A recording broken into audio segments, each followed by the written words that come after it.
Striker wa kimataifa wa Namibia, huyu tunazungumzia Peter Shalulile, ambaye hivi karibuni amemaliza kuitumikia klabu ya Mamelodi Sundowns aliyokuwa akitumikia tangu msimu wa 2020 2021 na kujiandikia rekodi nyingi katika ligi kuu ya Afrika Kusini.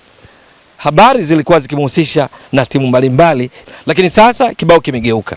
Sasa wanaotajwa zaidi na kwamba wako mbele, kwamba wakiongeza nguvu wao wana nasibu kubwa ya kuweza kumtoa, alimradi tu wafikie mahala pazuri kuhusiana na maslahi yake binafsi. Basi sasa mizani iko kwa Yanga.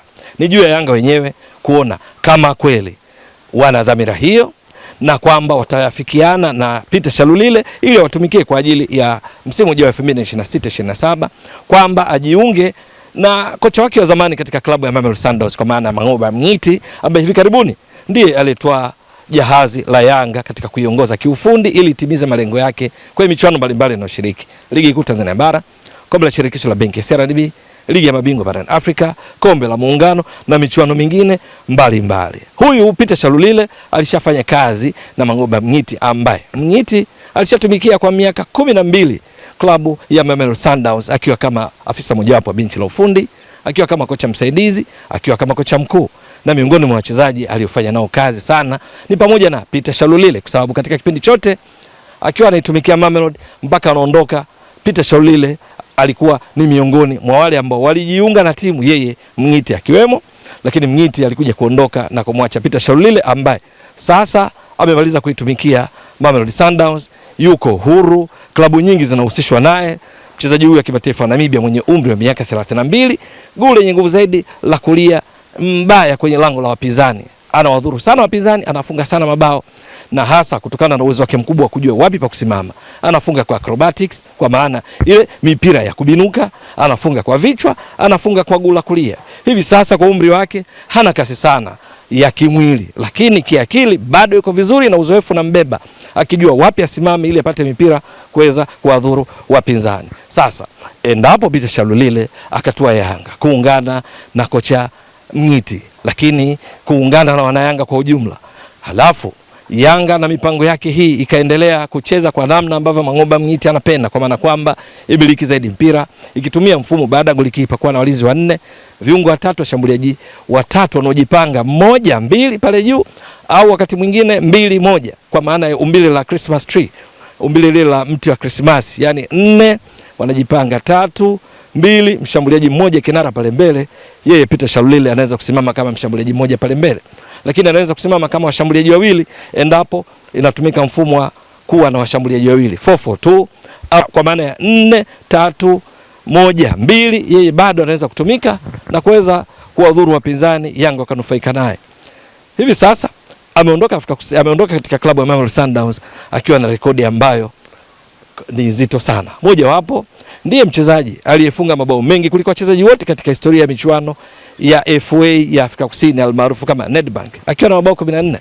Lakini ana rekodi pia ya kuwa ndiye mchezaji aliyefunga mabao mengi katika historia ya ligi kuu ya Afrika Kusini PSL, akiwa amefunga mabao 130, akifuatiwa na legendary Siyabonga Nomvete aliyefunga mabao 129. Ashawahi kuwa top scorer, mfungaji bora katika ligi ya mabingwa barani Afrika, akifunga mabao 6 baada ya kupiga mashuti 22, 11 amelenga shabaha msimu wa 2022 2023. Ana uzoefu wa kutosha, ana mambo mengi kule katika taifa lake la Namibia.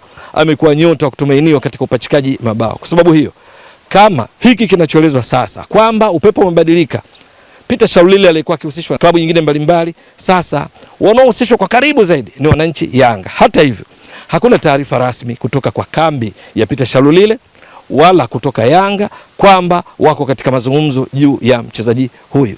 Ni swala kusubiri na kuona juu ya tetesi hizi, lakini kimsingi kama anajiunga na Yanga, manake Yanga wanapata silaha babu kubwa katika upachikaji mabao, ingawa changamoto hazikosekani. Changamoto moja wapo ni kwamba Peter Shalulile umri umekwenda, hivi sasa miaka 32 kwenda juu.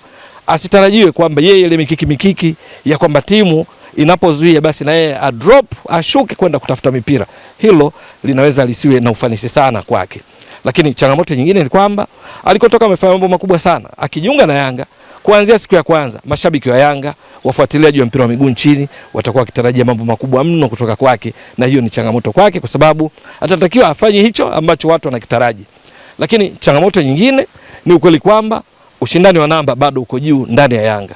Ndiyo, yeye ni star mkubwa, amefanya mambo makubwa, lakini ndani ya Yanga usajili wao kadiri unavyoelezwa na wale waliopo, ni dhahiri kwamba atalazimika adumishe uwezo wake ili kujihakikishia namba, kwa sababu vinginevyo sio kwamba akifika tu anapata nafasi hapo hapo ya kucheza, lakini anakutana na ligi kuu Tanzania bara ambayo nayo ina ushindani, kwa sababu Afrika Kusini ligi kuu yao ni namba 4 kwa ubora barani Afrika kwa viwango vya CAF. Ligi kuu Tanzania bara ni namba 5 kwa ubora kwa mujibu wa viwango vya CAF. Lakini Mamelodi alikotoka kulikuwa na shinikizo. Akitua Yanga shinikizo linakuwa maradufu, kwa sababu Simba na Yanga siku zote wao hutaka kushinda tu, mashabiki wao katika kila mchezo, kufanikiwa na sio vinginevyo. Mamelodi ni timu kubwa Afrika Kusini, lakini haina hadhi ya Simba na Yanga hiyo wakati akiitumikia. Simba na Yanga za Afrika Kusini ni Kaizer Chiefs na Orlando Pirates. Sasa Kaizer Chiefs na Orlando Pirates ndo Simba na Yanga kwa Tanzania, zina mashabiki wengi wenye nongo haswa, hutaka kushinda tu. Akitua Yanga lazima ajiandae kwa hilo. Vinginevyo ana mambo mengi mazuri. Swali ni kwamba je, atajiunga kweli? Maana taarifa nyingine zinasema klabu mbalimbali za barani Asia, Saudi Arabia hususan, lakini pia kaskazini mwa Afrika zinahusishwa na mwamba huyu mzoefu wa kufumania nyavu mwenye rekodi ya kuvutia katika ligi kuu ya Afrika Kusini, ligi namba 4 kwa ubora barani Afrika, ikizidiwa tu na ligi kuu ya Misri, ligi kuu ya Morocco na ligi kuu ya Algeria. Lakini je, atatua Tanzania na kujiunga na Yanga ama ni swala kusubiri na kuona? Mtazamaji wa Mbwaduke Stats Sport Next Level, endelea kuunga mkono channel hii kwa kuhakikisha una subscribe, una share, una like na kucomment. Mwasishaji wako ni mimi Ramadhani Mbwaduke almaarufu kama Mzee wa Data. Shukrani jazilan. Bye bye. Kwa sababu Afrika Kusini ligi kuu yao ni namba 4 kwa ubora barani Afrika kwa viwango vya CAF. Ligi kuu Tanzania bara ni namba 5 kwa ubora kwa mujibu wa viwango vya CAF. Lakini Mamelodi alikotoka kulikuwa na shinikizo.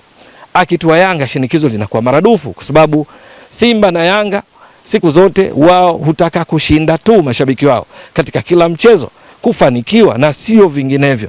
Mamelodi ni timu kubwa Afrika Kusini, lakini haina hadhi ya Simba na Yanga hiyo wakati akiitumikia. Simba na Yanga za Afrika Kusini ni Kaizer Chiefs na Orlando Pirates. Sasa Kaizer Chiefs na Orlando Pirates ndo Simba na Yanga kwa Tanzania, zina mashabiki wengi wenye nongo haswa, hutaka kushinda tu. Akitua Yanga lazima ajiandae kwa hilo. Vinginevyo ana mambo mengi mazuri. Swali ni kwamba je, atajiunga kweli? Maana taarifa nyingine zinasema klabu mbalimbali za barani Asia, Saudi Arabia hususan, lakini pia kaskazini mwa Afrika zinahusishwa na mwamba huyu mzoefu wa kufumania nyavu mwenye rekodi ya kuvutia katika ligi kuu ya Afrika Kusini, ligi namba 4 kwa ubora barani Afrika, ikizidiwa tu na ligi kuu ya Misri, ligi kuu ya Morocco na ligi kuu ya Algeria. Lakini je, atatua Tanzania na kujiunga na Yanga ama ni swala kusubiri na kuona? Mtazamaji wa Mbwaduke Stats Sport Next Level, endelea kuunga mkono channel hii kwa kuhakikisha una subscribe, una share, una like na kucomment.